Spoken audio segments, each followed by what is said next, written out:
एक दिन एक गरीब एक सरदार जी के पास अपनी जमीन बेचने गया। बोला, सरदार जी मेरी 2 एकड़ जमीन आप रख लो।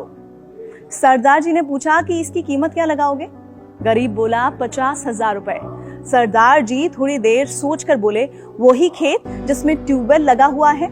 गरीब बोलता है, जी हाँ, आप मुझे 50,000 रुपए से कम भी दे दीजिए तो भी मैं जमीन आपको ही दे दूंगा।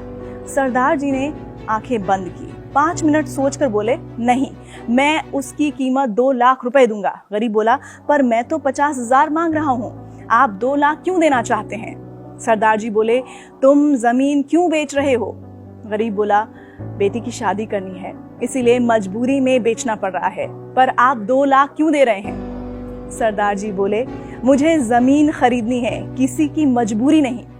अगर आपकी जमीन की कीमत मुझे मालूम है तो मुझे आपकी मजबूरी का फायदा नहीं उठाना। मेरा भगवान इससे कभी खुश नहीं होगा। ऐसी जमीन या ऐसी कोई भी चीज जो किसी की मजबूरियों को देख के खरीदी जाती है, वो जिंदगी में कभी भी सुख नहीं देती। आने वाली पीढ़ियां मिट जाती हैं। सरदार जी ने कहा कि मेरे मित्र, तुम खुशी खुशी अपनी बेटी की शादी की तैयारियां करो।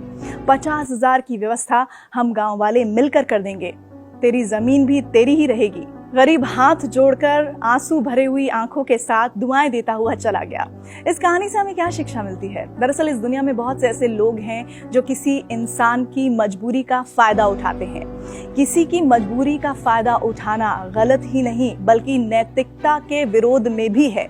अगर कोई इंसान परेशान है, मजबूर है, तो हमें उसकी मजबूरी का लाभ उठाने की बजाय उस इंसान की मदद करनी चाहिए।